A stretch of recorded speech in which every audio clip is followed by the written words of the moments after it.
Vamos a continuar con el club del libro, ya vamos a pasar a la parte clínica. Hemos leído 5 capítulos y 86 páginas y hoy continuaremos con el capítulo 6, que es incidentaloma hipofisiario. Este capítulo fue escrito por el doctor Alfonso Torres, el doctor Alejandro Román González, Carlos Alfonso Viles Barrera. Introducción. El incidentaloma hipofisiario es un hallazgo fortuito de una masa hipofisiaria que se evidencia en la tomografía axial computarizada o en la resonancia magnética de cerebro en un paciente evaluado por signos o síntomas no relacionados con dicha patología. El incidentaloma hipofisiario representa un reto clínico ya que se desconoce poco sobre su relevancia clínica y su historia natural. Esta semana salió un artículo en Annals of Internal Medicine. La semana pasada, no recuerdo, se los voy a poner acá en esta gráfica con el link, donde muestran que la evolución del microadenoma, del incidentaloma hipofisiario, que es microadenoma, realmente progresa muy lento, ya que se desconoce poco sobre su relevancia clínica y su historia natural, dada la escasa evidencia disponible, pero existe una gran cantidad de casuística que indica que la mayoría de los microadenomas tienen un curso benigno, mientras que los macroincidentalomas merecen más atención debido a mayor riesgo de anomalías hormonales y efecto de masa. Aquellos macroadenomas con efecto de masa que comprimen o estén cerca del quiasma óptico se deben operar, así como aquellos que secreten hormona del crecimiento, ACTH o TSH. Los incidentalomas se deben monitorizar por el potencial de crecimiento y la posible disfunción hipofisiaria que se derivan de esto. Cabe anotar la importancia de estos dos conceptos para un manejo clínico y terapéutico adecuado y así evitar iatrogenia en cada caso. Definición. Hallazgo fortuito de una masa hipofisiaria evidenciada en TAC o resonancia de cerebro en un paciente evaluado por signos o síntomas no relacionados con dicha patología. Prevalencia. Cuando se aborda el tema sobre cuál es la prevalencia del incidentaloma, se deben tomar dos fuentes de información disponibles: datos obtenidos en autopsias y aquellos que corresponden a métodos diagnósticos imagenológicos como la resonancia. La evidencia de lesiones hipofisiarias clínicamente silentes era ya conocida desde hace décadas, registrándose una prevalencia que oscila entre el 3 y el 27% en series de autopsias en estudios imaginológicos realizados en pacientes por motivos no relacionados, con patología hipofisiaria de aproximadamente el 3,7% al 37%, y en las lesiones halladas incidentalmente menores de 10 milímetros es aproximadamente 55%. Cabe notar que muchos microadenomas pueden ser clínicamente silentes, es decir, es una enfermedad común. Recuerden que cada día se hacen más resonancias en el contexto de cefalea o por otras causas y se van a encontrar pacientes que van a tener tumores hipofisiarios. Por eso muchos de estos pacientes son remitidos por la especialidad de neurología. Historia natural del incidentaloma. Pocos son los estudios que han analizado prospectivamente la historia natural de estas lesiones. El estudio publicado más extenso que evaluó la historia natural de los incidentalomas hipofisiarios es el de Sano y colaboradores, quienes siguieron durante casi 3 años a 289 pacientes por medio de resonancia. Este estudio incluye tanto las lesiones quísticas, como el quiste de la bolsa de Rathke, como sólidas, adenomas clínicamente funcionales después de una evaluación hormonal completa. El hallazgo más relevante fue que más de 20% de las lesiones sólidas creció, mientras que esto solo ocurrió en menos de 5% de las lesiones quísticas. La probabilidad de que un microincidentaloma aumente de volumen con el tiempo es muy baja. Sin embargo, más de la cuarta parte de los macroincidentalomas tiende a crecer al cabo de 2 a 7 años de seguimiento. Etiología. No siempre es un tumor. En su abordaje se deben tener en consideración que el tamaño, forma y la señal del lóbulo anterior de la hipófisis varía con la edad, el sexo y el estado fisiológico de un individuo. El 90% de las lesiones que se presentan como incidentaloma corresponden a adenomas hipofisiarios y quistes de Rathke. Las otras causas son menos frecuentes, como los craneofaringiomas, en aproximadamente 5% de los casos. El diagnóstico diferencial es amplio, incluye todas las lesiones celares y paracelares que se describen en la tabla 1, como tumores hipofisiarios, hiperplasia hipofisiaria, tumores de restos celulares, tumores de células germinales, tumores paracelares benignos, tumores malignos, metástasis, enfermedades infiltrativas y granulomatosas o lesiones vasculares. Sin embargo, existen factores imaginológicos que pueden ayudar en el diagnóstico diferencial. Estos incluyen el tamaño de la silla turca, la posición y la extensión de la lesión, el patrón de captación del contraste por el tumor, la presencia de calcificaciones y la existencia de fluido intratumoral. Asimismo, hay características clínicas que pueden orientar al diagnóstico diferencial. Por ejemplo, la presencia de diabetes insípida es poco frecuente en adenomas hipofisiarios y su detección orienta a lesión no hipoficiaria como pueden ser enfermedades infiltrativas o metastásicas. Esto creo que ya lo habíamos mencionado previamente. Un dogma en patología hipoficiaria es que si un paciente con una lesión celular se presenta con diabetes insípida, no es un adenoma. Durante la década de 1970 y la mayor parte de 1980, la TAC se utilizó como el principal método radiológico para el estudio de la región celular y paracelar, hasta que fue desplazada por la resonancia en la década de 1990. El protocolo estándar para el estudio de la hipófisis y la región paracelar consiste en imágenes sagitales y coronales T1 en forma simple y contrastada. En imágenes normales T1, previas a la administración de contraste, la adenohipófisis es isointensa y la neurohipófisis hiperintensa. Luego la administración de contraste y reforzamiento homogéneo de ambos lóbulos. La presencia de un foco hipointenso antes de la administración de gadolínio sugestiva un adenoma hipofisiario. Recuerden, vean el capítulo de imágenes en hipófisis, que tenemos dos sesiones, una con el texto y otra donde presentamos algunas fotos de patología hipofisiaria en imágenes. Un área hipointensa focal en la glándula inmediatamente después de la administración del mismo constituye la presencia radiológica más común de un adenoma, aunque otras lesiones focales no adenomatosas de la glándula en ocasiones tienen una apariencia similar, por ejemplo el quiste de la bolsa de Rathke, los meningiomas y los craneofaringiomas.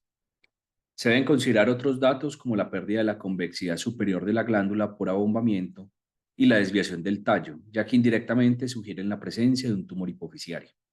Asimismo, es importante tener en cuenta que en 30% de los casos el adenoma puede ser hiperintenso y que la hipófisis sufre cambios en su forma y tamaño durante las diferentes etapas de la vida. Ejemplos de lo anterior son el crecimiento de la adenohipófisis durante la pubertad, embarazo y la hiperplasia del tirotropo propia del hipotiroidismo primario sin tratamiento sustitutivo. Sin embargo, en todas estas situaciones el crecimiento glandular es simétrico y el reforzamiento con el medio de contraste es homogéneo. No obstante, en otras situaciones el diagnóstico diferencial es más complejo, como describiremos a continuación. Los meningiomas no deforman la silla turca y a veces puede observarse la hipófisis normal. Existe una captación intensa y homogénea del contraste dada la alta vascularización arterial que presentan. Asimismo, luego de la administración del contraste puede verse el signo de cola dural. Este signo consiste en la presencia de una estructura lineal que corresponde a la dura madre en uno o varios extremos de meningioma que se afina de proximal a distal y que además se refuerza con el contraste. Les voy a dejar una imagen acá del el signo de la cola dural. La hipofisitis constituye un conjunto de lesiones inflamatorias que afectan a la hipófisis y al tallo hipofisiario. La hipofisitis linfocítica es la forma más frecuente de inflamación crónica de la hipófisis y se considera que tiene un origen autoinmune. De forma característica afecta a la mujer en el periodo periparto con diversos déficits hipofisiarios, especialmente de ACTH. Es posible que la resonancia muestre una masa hipofisiaria simétrica que puede simular una adenoma hipofisiaria. Se puede visualizar la ausencia del punto brillante que corresponde a la neurohipófisis, acompañada de engrosamiento del tallo hipofisiario. Luego de la administración de contraste existe un realce intenso, difuso y homogéneo de la masa, y es más probable que lesiones quísticas sean quistes de Rathke o craneofaringiomas. Acá les voy a dejar imágenes de estos tumores. La parte quística del tumor aparece hiperintensa en T2 en la resonancia y no se realza con la administración de contraste. En general, en el craneofaringioma, la parte quística se debe a líquido con alto contenido proteico, por lo cual se puede ver brillante en T1, sin contraste. Asimismo, en los pacientes con craneofaringioma, el TAC puede mostrar calcificaciones hasta en el 80% de los casos. Otro diagnóstico diferencial importante a considerar para evitar cirugías innecesarias es la hipertrofia hipofisiaria fisiológica. La evolución prolongada de un hipotiroidismo sin tratamiento puede originar una hiperplasia de células tirotropas, lo que resulta en ocasiones en un macroadenoma hipofisiario indistinguible en la resonancia. Ustedes saben que en los capítulos previos les he mencionado el caso clínico que ha puesto el doctor Willes, donde se pueden ver las imágenes acá antes y después del tratamiento con levotiroxina. Puede existir hiperprolactinemia por exceso compensatorio de TRH o compresión del tallo. El diagnóstico diferencial es muy importante ya que permite evaluar conductas terapéuticas agresivas. La resonancia muestra un aumento difuso de la hipófisis con una altura máxima de hasta 12 milímetros que se realza en forma homogénea con el contraste, consistente con una hipófisis normal. Clínica. Los tumores hipofisiarios son sintomáticos, bien por exceso hormonal o por efecto de masa. Por definición, los pacientes con incidentaloma son asintomáticos.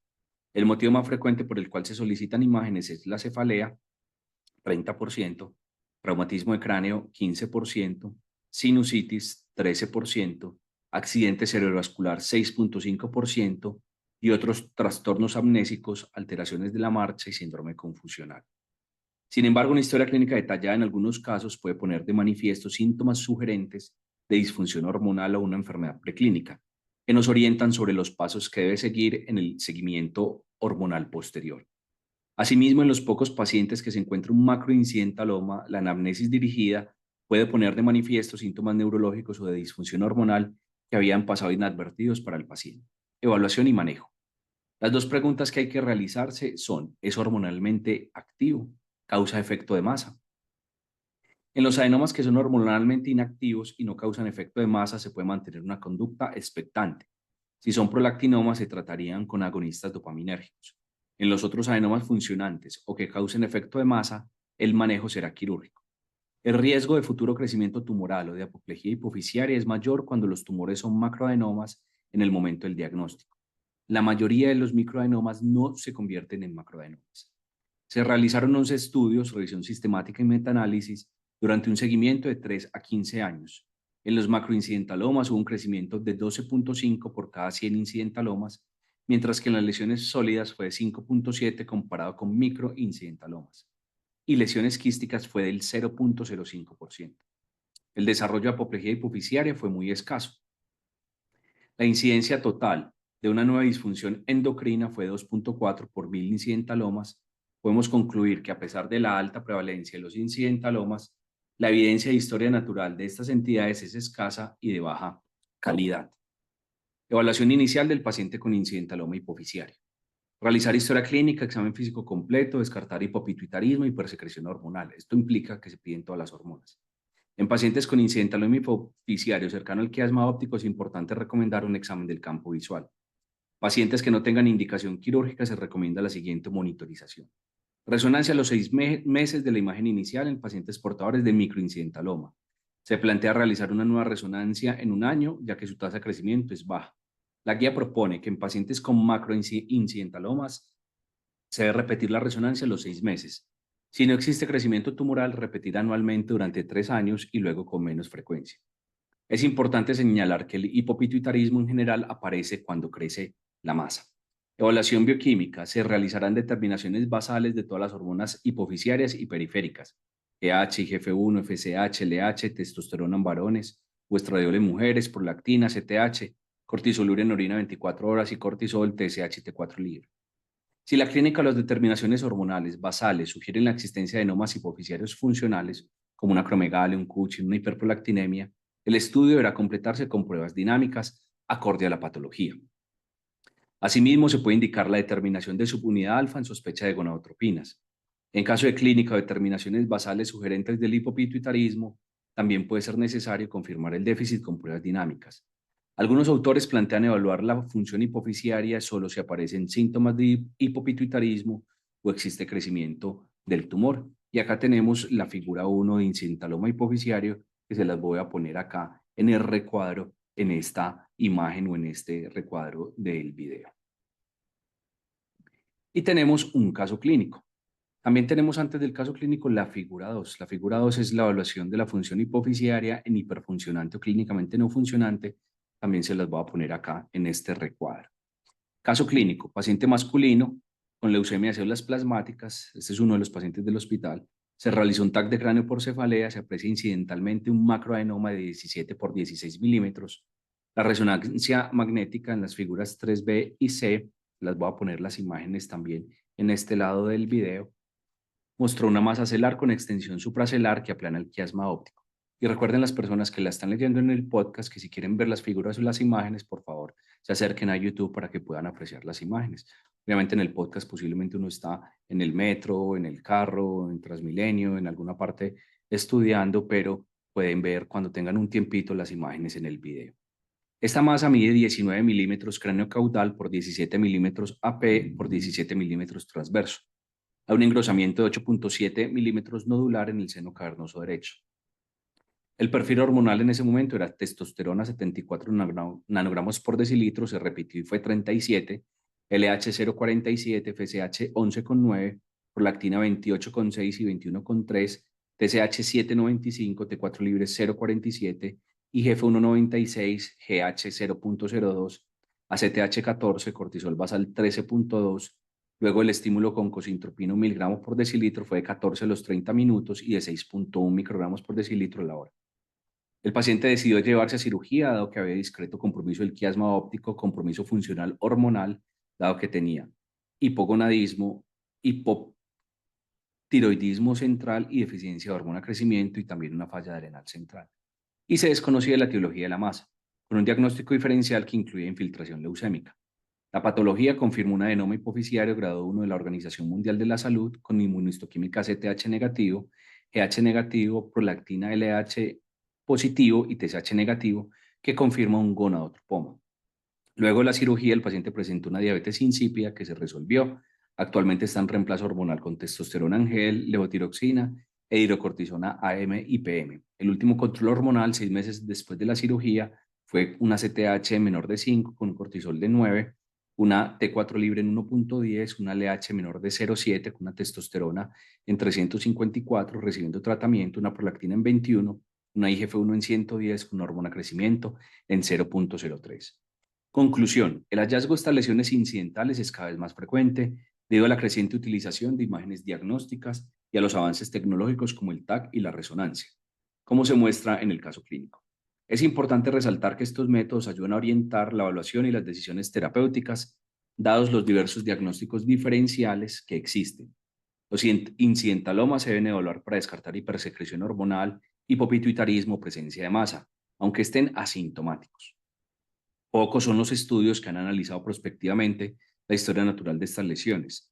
Los microincidentalomas tienen escasa posibilidad de aumentar de volumen. Por otro lado, los macroincidentalomas tienen mayor potencial de crecimiento, más aún si son sólidos. El tratamiento de los macroadenomas con efecto de masa que comprimen o están cerca del quiasma óptico debe ser quirúrgico, al igual que para aquellos que secreten hormona de crecimiento, CTH o TSH.